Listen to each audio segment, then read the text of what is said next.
I never felt like hiding. Without making myself out to be a hero, the closer the danger came, the more exciting the situation became for me.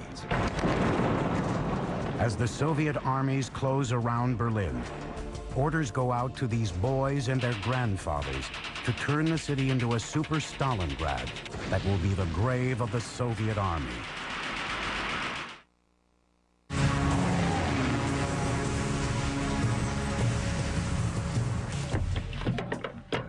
April 21st, 1945.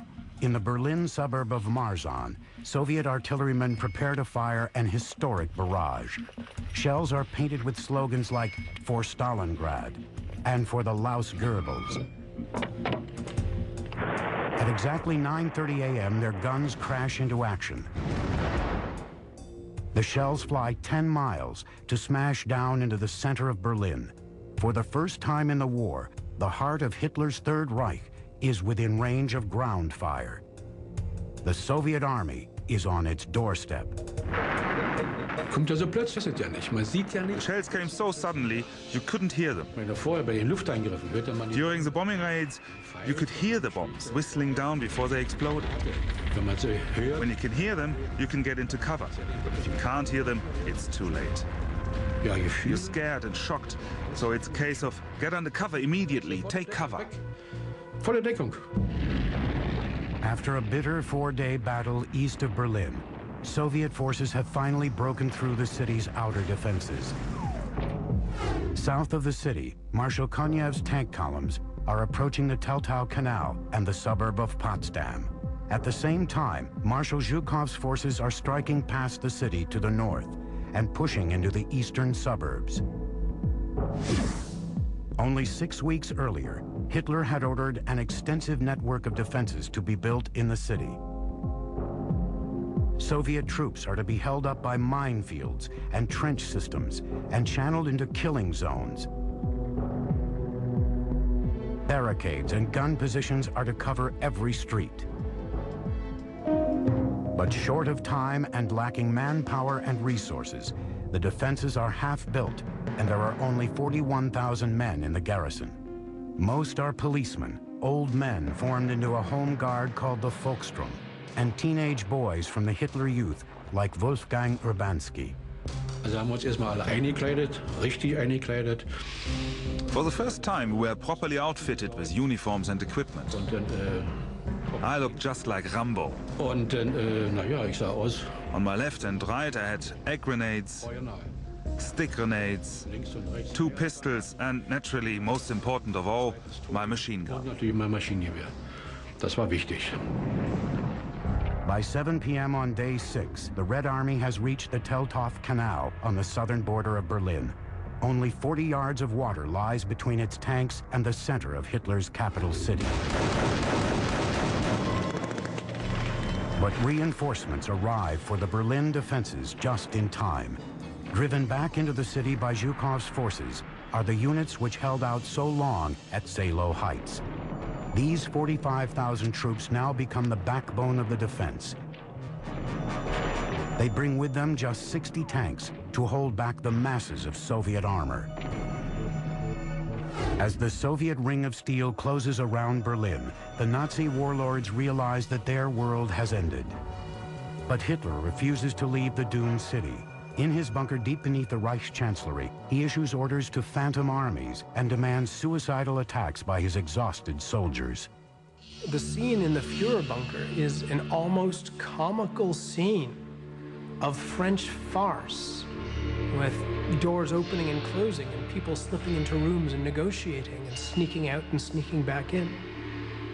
And the only steady thing in the world of the Führer bunker is that madman in the center of it, Hitler himself, getting steadily less rational and steadily losing contact with reality. While Konev prepares to cross the Teltow Canal in the south, Zhukov's armies begin to push in from the east and southeast. Stalin now sets a boundary between the two marshals' lines of advance, but stops it short of the city center. There, the ruined parliament building, the Reichstag, will be their target, the symbolic heart of Hitler's Germany. Both marshals are determined that their troops will be the ones to plant the red flag on its roof. Under cover of a massive bombardment, Konev's infantry storms across the Teltow Canal. But in this sector, the old men of the Volkssturm are backed up by regular troops. The first bridgeheads are wiped out by ferocious counterattacks.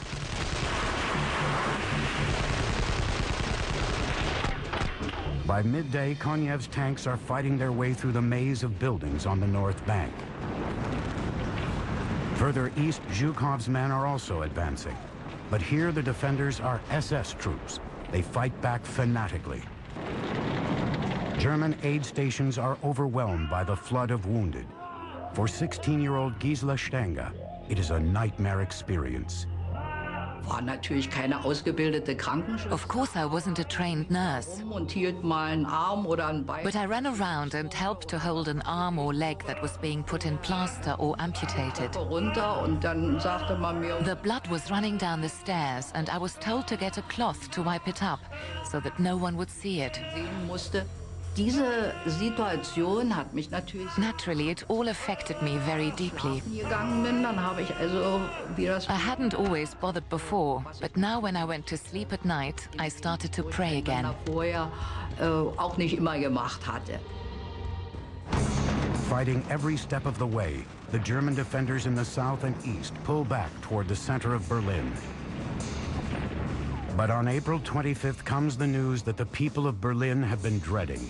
15 miles west of the city, the armies of Zhukov and Konev have linked up after sweeping north and south right around the city. Berlin is surrounded. There is no escape for the desperate garrison and the city's inhabitants. But some are determined to fight on. And in the rubble-choked streets of Berlin, Soviet tanks will go from being the hunters to the hunted.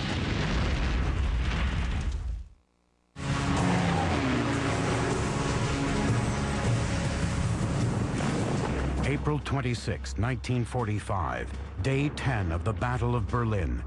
The capital city of Nazi Germany has been completely surrounded by the Red Army. The final Soviet drive to crush the city is about to begin. But first, troops from Marshal Ivan Konev's army group head for Torgau, 75 miles southwest of the River Elbe. There they come face to face with advancing units of the U.S. First Army. Both sides celebrate the fact that the Third Reich has been cut in two. But for the Soviet High Command, the link-up means more than just the final days of the Third Reich. Soviet troops spread north along the Elbe, facing the Americans, and block the way to Berlin. Stalin is at last satisfied that there is now no way the Allies can reach the city. The Western Allies, although they had a perfectly clear run at Berlin, and an awful lot of Germans would much rather have surrendered to a British, American, or French officer as opposed to waiting to be carted off to the Gulag by